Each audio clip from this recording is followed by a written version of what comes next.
बहराइच हिंसा पर सीएम योगी हुए सख्त। दंगाइयों से सख्ती से निपटने के निर्देश। आज शाम तक अधिकारियों से मांगी रिपोर्ट। बहराइच में हिंसा के बाद बिगड़े हालात। सीएम योगी के निर्देश पर बहराइच पहुंचे ADG law and order Amitabh Yash. UP के बहराइच में फिर भड़की हिंसा। प्रदर्शनकारियों ने दुकानों और घरों में की तोड़फोड़। प्रदर्शनकारियों ने बाइक के शोरूम में लगाई आग। घरों और दुकानों में भी आगजनी। कल मूर्ति विसर्जन के दौरान हुई हिंसा के बाद बड़ा था बवाल। हिंसक प्रदर्शनकारियों ने एक निजी अस्पताल को भी आग के हवाले किया। कल गोलीबारी में हुई एक युवक की मौत से गुस्साए हैं लोग। प्रदर्शनकारियों पर पुलिस ने लाठीचार्ज किया। पुलिस ने उपद्रवियों पर आंसू गैस के गोले भी दागे। बहराइच हिंसा के मामले में पुलिस ने आरोपी को किया अरेस्ट। 25 से 30 संदिग्धों को हिरासत में लिया। 60 नामजद और 4 अज्ञात लोगों के खिलाफ केस दर्ज। बहराइच में मूर्ति विसर्जन के दौरान मचा था बवाल। पथराव और फायरिंग में एक युवक की गोली लगने से मौत। कई घायल लोगों ने वाहनों में तोड़फोड़ की। मुस्लिम समुदाय के घर के सामने दुर्गा पूजा विसर्जन जुलूस निकाले जाने के दौरान हुआ विवाद। मूर्तियों पर पथराव के बाद बड़ा मामला। मौके पर पहुंची कई थानों की पुलिस और पीएससी के जवान। बहराइच में मूर्ति विसर्जन में बवाल के बाद एक्शन। थाना अध्यक्ष हरदी इसके वर्मा सस्पेंड किए गए। चौकी इंचार्ज महसी शिव कुमार भी सस्पेंड। लापरवाही बरतने वाले पुलिसकर्मियों पर कार्रवाई। बहराइच में बवाल के बाद बड़ा तनाव। रामगोपाल मिश्रा के शव के साथ धरने पर बैठे परिवार। मौके पर डीएम और पुलिस के बड़े अधिकारी मौजूद। बहराइच हिंसा को लेकर बोली डीएम मोनिका रानी, हम स्थिति को कंट्रोल करने की कोशिश कर रहे हैं। बहराइच में मूर्ति विसर्जन के दौरान हुई हिंसा पर बोले एसपी नेता एसटी हसन, दूसरे समुदाय पर पत्थरबाजी करना बुरी तरह से गलत है। ऐसे लोगों के खिलाफ सख्त कार्रवाई हो।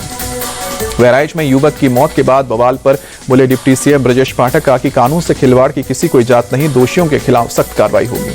बहराइच हिंसा को लेकर बोले बीजेपी प्रवक्ता सुधांशु त्रिवेदी, देश को तोड़ने की साजिश चल रही है। पिछले 4 महीने में ऐसी घटनाएं बढ़ी हैं। बहराइच हिंसा पर बोली प्रियंका गांधी, हिंसा दुखद दुर्भाग्यपूर्ण। कानून को अपने हाथ में ना ले जनता। दोषियों पर कड़ी कार्रवाई हो।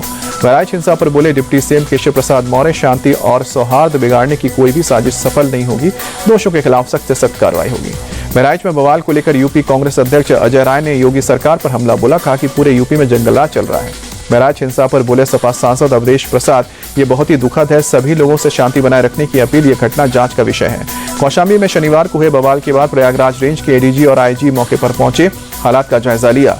गांव में पैदल गश्त कर अधिकारियों ने लोगों से बातचीत की। सभी को सुरक्षा का भरोसा दिलाया। गांव में अभी भी पुलिस फोर्स तैनात। डोल पर कुछ लोगों ने की थी पत्थरबाजी। पुलिस ने प्रशासन ने मौके पर पहुंचकर हालात पर काबू पाया। झारखंड के गढ़वा में दुर्गा विसर्जन के दौरान बवाल। विसर्जन के मार्ग को लेकर पुलिस और लोगों के बीच हुई झड़प। पुलिस ने पथराव कर पुलिस कर्मियों के साथ कई गांव वाले भी घायल हुए। रांची में कारोबारी विजय अग्रवाल के घर पर ईडी की छापेमारी। मनी लॉन्ड्रिंग के मामले में छापा। रांची में 20 जगहों पर ईडी की छापेमारी। जल जीवन मिशन से जुड़े मनी लॉन्ड्रिंग केस में कार्रवाई। आईएएस मनीष रंजन के ठिकानों पर छापा। हैदराबाद के गुरमागुडा में स्थानीय लोगों का प्रदर्शन। थुम्मालम्मा मंदिर में मूर्ति को तोड़े जाने पर जताया विरोध। केंद्रीय मंत्री जी किशन रेड्डी ने सिकंदराबाद में मेत्तामला मंदिर का दौरा किया और मंदिर में कथित तौर पर मूर्तियों को खंडित किया गया था बताया। बेलगावी में दुर्गा विसर्जन के बाद 2 गुटों में झड़प। एक व्यक्ति घायल। पुलिस ने हल्का बल प्रयोग कर स्थिति को काबू में किया। बाबा सिद्दीकी हत्याकांड में आरोपी को आमने सामने बिठाकर की जाएगी पूछताछ। आरोपी प्रवीण लोनकर को कोर्ट में पेश किया जाएगा। पुलिस करेगी कस्टडी की मांग। बाबा सिद्दीकी मर्डर केस में आरोपी मोहम्मद जीशान के डॉजियर से बड़ा खुलासा। लॉरेंस बिश्नोई गैंग से जीशान का था सीधा कनेक्शन। जीशान के डॉजियर में सौरभ महाकाल का भी नाम। सिद्धू मूसेवाला हत्याकांड में भी था सौरभ का नाम। बाबा सिद्दीकी हत्याकांड में 5वें आरोपी जीशान अख्तर की हुई पहचान। 6ठे आरोपी शुभम लोनकर की भी तलाश जारी। पुलिस सूत्रों के मुताबिक मोहम्मद जीशान अख्तर तीनों शूटर्स को निर्देश दे रहा था। जीशान अख्तर ने ही किराए पर कमरे समेत दूसरे लॉजिस्टिक सपोर्ट की व्यवस्था की थी। पुलिस सूत्रों के मुताबिक 21 साल का जीशान अख्तर पटियाला जेल में बंद था। इसी साल 7 जून को जेल से बाहर आया था। जेल में लॉरेंस गैंग के गुर्गे के टच में आया था जीशान। एक दूसरे को जानते थे जीशान और गुरमेल। इन दोनों को शिव कुमार और धर्मराज कश्यप से मिलने के लिए तलाश की जा रही है। शुभम लोनकर का भाई है प्रवीण लोनकर। शुभम लोनकर ने फेसबुक पोस्ट पर बाबा सिद्दीकी हत्याकांड की जिम्मेदारी ली थी। मुंबई क्राइम ब्रांच के मुताबिक मौकाए वारदात पर 3 शूटर्स मौजूद थे। 2 पकड़े गए। फायरिंग करने वाले तीसरे हमलावर शिव कुमार गौतम को पकड़ने के लिए 15 टीमें जुटी। 21 अक्टूबर तक पुलिस कस्टडी में भेजा गया। बाबा सिद्दीकी मर्डर केस का आरोपी गुरमेल सिंह। क्राइम ब्रांच करेगी पूछताछ। बाबा सिद्दीकी केस में पुलिस को शक। हमले में बाबा सिद्दीकी के बेटे को भी मारने की थी योजना। पिता के आने से कुछ देर पहले ही ऑफिस से निकल गए थे। पुलिस को कुछ अंदरूनी लोगों के भी संदेह। सिद्दीकी की जानकारी हमलावरों तक दी गई थी, जिससे खेड़ावाड़ी जंक्शन पर पहले से हमलावर मौजूद थे।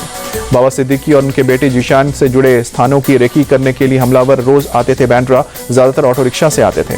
पुलिस सूत्रों के मुताबिक कॉन्ट्रैक्ट किलिंग है। बाबा सिद्दीकी की हत्या इंस्टॉलमेंट में 2 लाख रुपए दिए गए थे और भी पैसे दिए जाने थे। महाराष्ट्र के सीएम एकनाथ शिंदे बोले, विश्नोई गैंग हो या फिर अंडरवर्ल्ड, किसी को बख्शा नहीं जाएगा। संजय राउत ने शिंदे सरकार पर निशाना साधा, बोले जब से ये सरकार आई है मुंबई में गैंग वॉर और अंडरवर्ल्ड की ताकत बढ़ी है, इस सरकार के पीछे अंडरवर्ल्ड। सिद्दीकी हत्याकांड पर प्रियंका बोली महाराष्ट्र में कानून व्यवस्था चरमरा गई है, मामले की जांच सीबीआई से होनी चाहिए।